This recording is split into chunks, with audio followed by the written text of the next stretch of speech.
Coming your way on 76ers now, we have an update on James Harden with free agency coming up on Friday. And with that, we'll also take a look at 5 affordable NBA free agent targets for the Philadelphia 76ers because they're a little bit cash-strapped going into the free agency period. Before we begin, every single move that the Sixers make, let me say that again.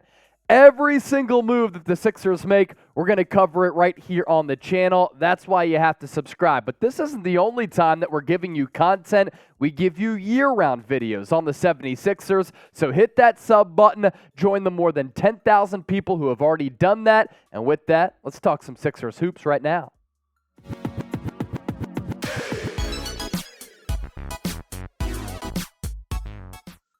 I'm Chase Sr. This is Philadelphia 76ers Now. Thanks for tuning in. Hope all of you out there had a great weekend and your weeks are off to a fabulous start as well. Let's begin with the latest update on James Harden. There is momentum gathering behind him re-signing with the Philadelphia 76ers and not going back to the Houston Rockets where he became a future NBA Hall of Famer.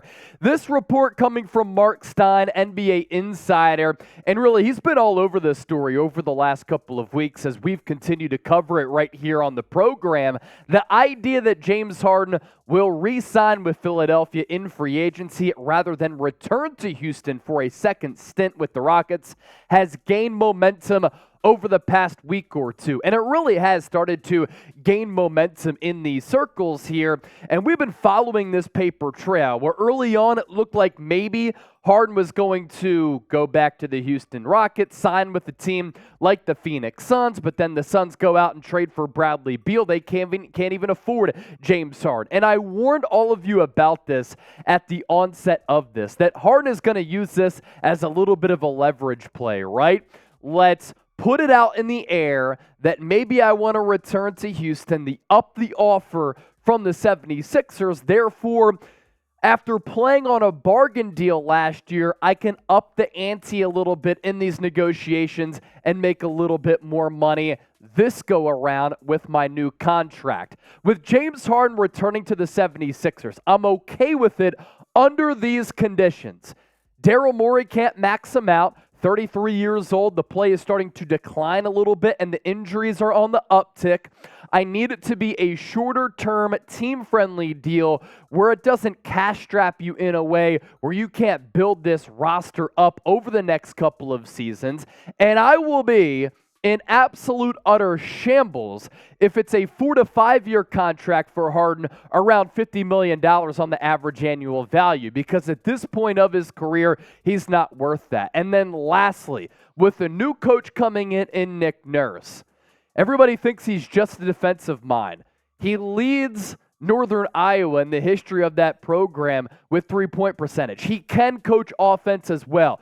James Harden has to be okay with not being the primary scorer. At the end of last year and at moments in the playoffs, he acted as though he was still the 27-year-old Harden who could go out and average 30 points per night. He's not that guy. The Sixers offense is at its best when Joel Embiid and Tyrese Maxey are the top two options. Then James Harden is sprinkled in there from time to time. And as he gets a little bit older, use that special vision to your advantage, which allowed you to lead the NBA in assists last year, and be okay with being that facilitator because that translates to winning basketball. So I want to ask you this. This is today's poll question.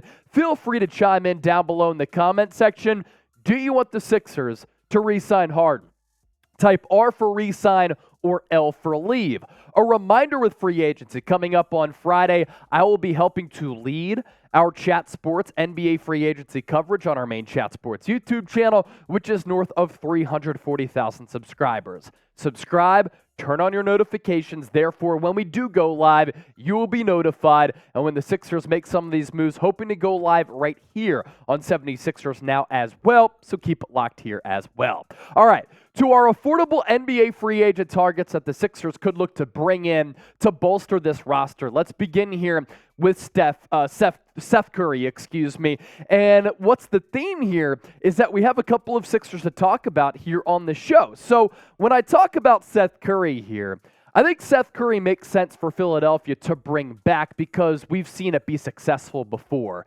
The Seth Curry, Joel Embiid dribble handoff dynamic was dynamite. And Seth Curry had a couple of career seasons with Philadelphia because playing alongside Embiid allows him to free up and get some open looks from downtown, and he certainly took advantage of it in his couple of seasons with Philadelphia. In 2020-2021, 12.5 points per game, nearly 47% on his field goals, 45% from three-point range on nearly 5 attempts. You thought that was good? Had a better season. The season after that, when he notched 15 points per game on nearly 49% of his shots, 42% from three-point range, which is absolutely elite on more attempts, 5.5.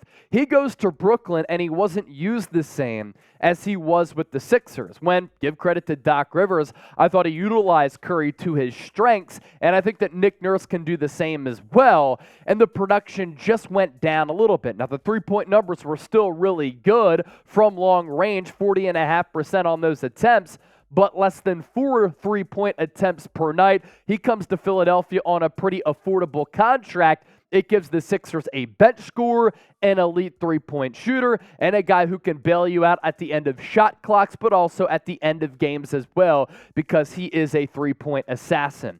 Now, I can't wait to talk about all of these Sixers moves, and the channel's been hot in the lead-up to free agency. Feel free to interact with me on Twitter and Instagram, but I cover the NFL and college football here as well. Love, lifestyle, health, and fitness as well. So whatever you want to talk about, slide in DMs and say what's up. We also have a great deal that we want to tell you about thanks to our friends at Fanatics. This Sixers t-shirt shorts combo was $60. It's on sale for $33. Limited time only, and you have to use that link down below for that deal to apply. And also, so that Fanatics knows that Chat Sports sent you, it's chatsports.com/76ers combo. Affordable free agent target number 2. It's another former 76er, Andre Drummond. I am tired of seeing Greg Monroe in a playoff series. I no longer want to see a DeAndre Jordan. The fact that Dwayne Dedmon was on this team is a straight-up joke. Andre Drummond, when he was with the Sixers, finally gave them a viable backup center. Now, this does not mean that the Sixers cannot bring back Paul Reed. They still can. You have Paul Reed as a backup 4. He can use that length and athleticism to his advantage, and Andre Drummond can be that backup 5. At the end of games, he's not a good free throw shooter, so he can get played off the floor. But in the playoffs, you're not going to really play Andre Drummond a lot down the stretch unless Embiid is injured. And if he is, he can give you that really good activity level to rebound the basketball and also block some shots here and there. What is he still elite at? Pounding the glass. And that's what I think the Sixers certainly need at that backup 5 spot, and he is still plenty athletic enough to not be the corpse of a DeAndre Jordan or a Greg Monroe. So which affordable free agent target do you want the Sixers to pursue? It can be some of the people who are breaking down on today's show or a different target out there. Be sure to let me know. To the ageless wonder that is Jeff Green, he gave the Denver Nuggets some really, really valuable playoff minutes throughout this playoff run that resulted in an NBA championship. This is a guy who can guard multiple positions, is still athletic enough to do just that, but offensively, he could put the ball on the floor. He could sky up for some dunks as well and be a guy who can kind of score from anywhere on the floor. The three-point numbers last year were not good, but previously in his career, he's been much better than that. This is bench production, size, athleticism, and now championship-level experience for Jeff Green, where he was able to record about 8 points per game last year. Kevin Love might be cooked, he might be washed, but can he give you 10, 13, 15 minutes per night? That is a possibility. And as early as 2 years ago, Kevin Love actually played good ball for the Cleveland Cavaliers, 13.5 points per game, 7 rebounds, almost 39% from three-point range. Last year, between Cleveland and Miami, you did see some signs of decline, but in the playoffs, he was able to give the Miami Heat some pretty good minutes, especially in the NBA Finals when he was put into the starting lineup a couple of times. And then in 2020, 2021, 2019, 2020, can he get back to at least a semblance of that form? The Sixers were said to have interest in Kevin Love after he was bought out by Cleveland. Could they re-up that interest on the free agency market? Lastly, I do think that the Sixers could benefit from having a backup point guard who can create a little bit for himself, for others as well, and give you a little bit more than what Shake Milton can give you. And for Dennis Schroder, a much better defender than a Shake Milton, who could definitely handle the basketball, but I think he plays better off ball. Dennis Schroder played well for the Lakers this past season in 2022-2023. You'll certainly, for the Sixers team, on an affordable price tag, take 12.5 points, 41.5% from the field, almost 33% from three. You don't want him starting, but we're talking about impactful minutes where he is a willing defender, and I like the energy that he can bring you off the bench. He always seems to be in the running, or at least in years previous, in the running for Sixth Man of the Year. He's probably not that guy anymore, but an impactful player. You need players like this to come in off the bench and give you valuable minutes if you're looking to compete for an NBA championship. Talking about these affordable free agent targets has me pumped up for free agency. But ever since the Sixers flopped in that Game 7 against the Celtics, I've been pumped up for this because this is a hugely important offseason for this basketball organization. If you're with me and you're pumped up for Sixers free agency, type 76 down in the comment section. And don't forget to subscribe. We will keep you in the know and on top of everything that's happening with the Sixers this week, the week after that, but also year-round. We're talking reports, rumors, news, analysis, breaking news. We do it all. And if you do subscribe, you're a real one.